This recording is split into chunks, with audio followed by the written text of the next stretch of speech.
A 21-year-old woman who is 4 months pregnant is brutally murdered and then her body dumped at the side of the road. The perpetrator was a 51-year-old grandma.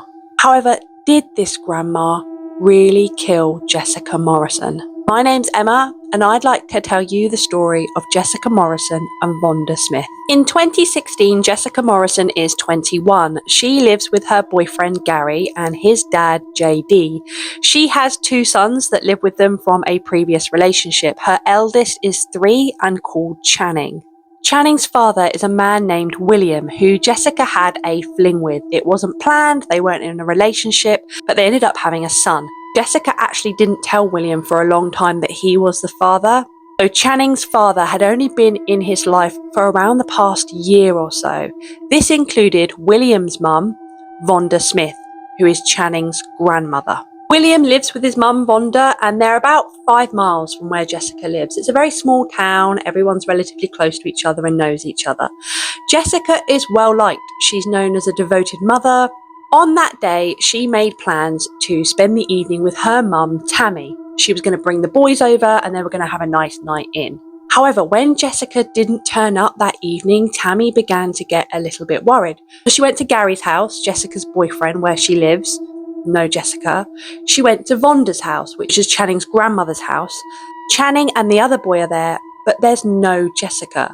Vonda said that she lent Jessica her car, she returned the car, but she hadn't seen her. Now at 7:30 p.m. that evening on August the 12th, 2016, a dog walker finds the body of Jessica. She has been brutally murdered and left at the side of the road. This is only a few miles from Vonda Smith's house. Initially, the police suspect the boyfriend, Gary. However, he had been working that day from 6 a.m.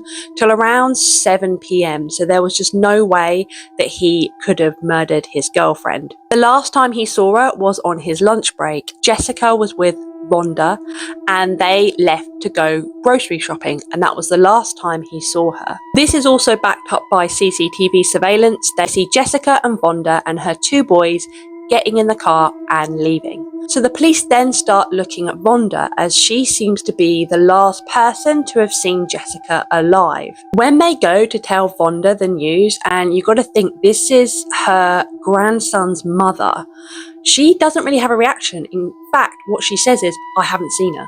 So that is a little bit suspicious to police. Now, this is Vonda's story.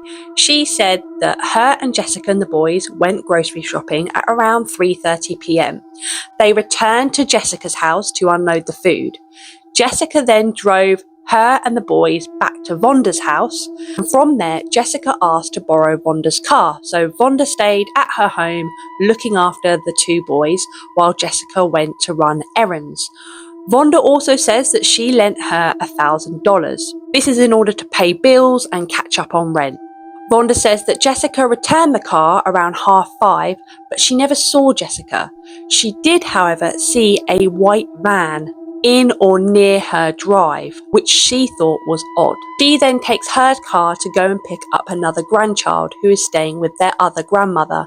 She goes to pick up this grandchild, Emily, comes back, and that's when Tammy arrives asking where Jess is. The police ask to search the car and Vonda is very cooperative. She says, yeah, sure.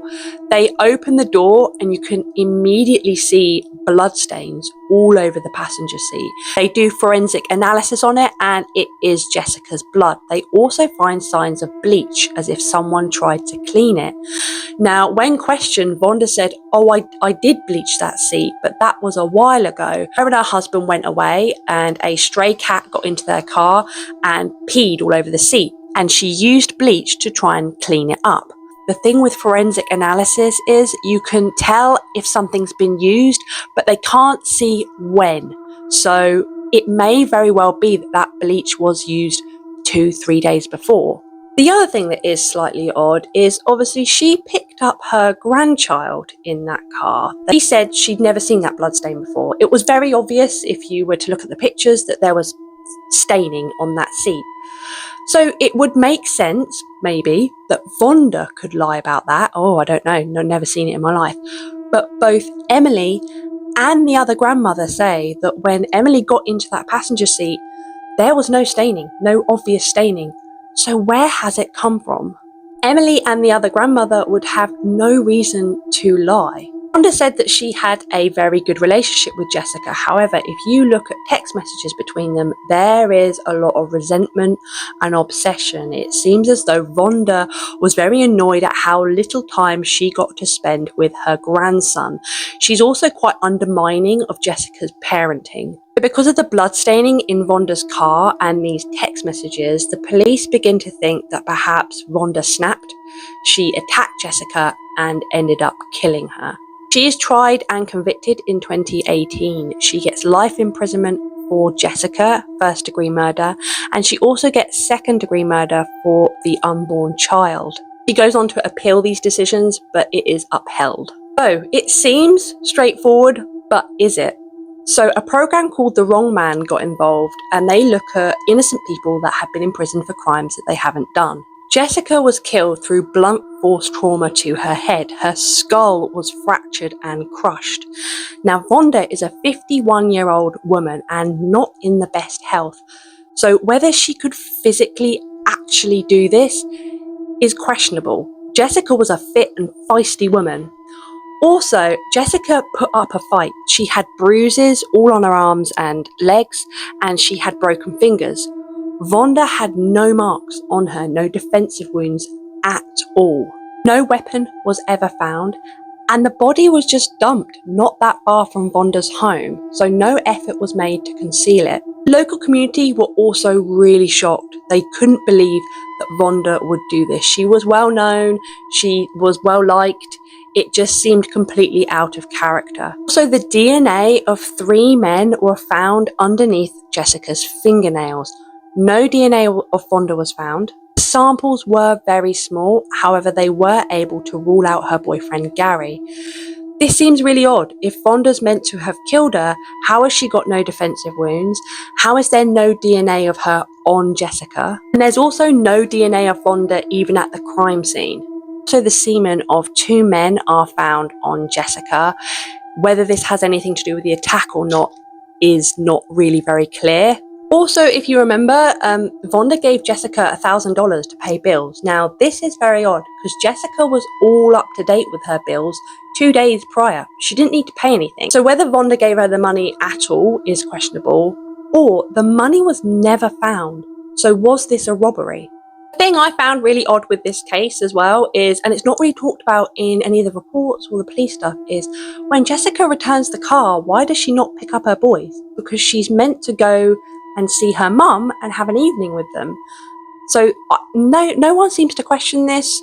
I don't know if I've slightly misunderstood something, but to me that seemed slightly odd as well, that was just normal for her to drop the car off and just leave. That white van as well that Vonda said she saw, she wasn't the only person that saw it. 2 other people went on to testify that they saw that white van around 5:30 p.m. that evening. One person even thinks they saw Jessica getting into it.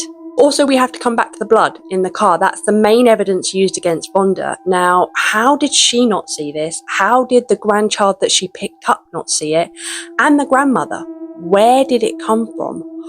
Was it planted there? Did someone just kind of pour it on there? Or did someone else murder Jessica and the car was used to move the body? Now, there is a theory that Vonda's son, William, killed Jessica and Vonda is just covering for him. So did he murder Jessica and then they moved her body using that car? During the Wrong Man episode, they end up actually going to Vonda, who's in jail, and questioning her. And she ends up admitting that she is covering for her son, William. When they disclose this to William himself, he just sort of denies it and says, I don't know why she would say that, that's not true. So that's the case of Jessica Morrison and Vonda Smith. Do you think she's guilty? Or do you think she's covering for her son? I hope you found this case interesting. If you like my content, please remember to like, subscribe and comment, and I will see you in the next one.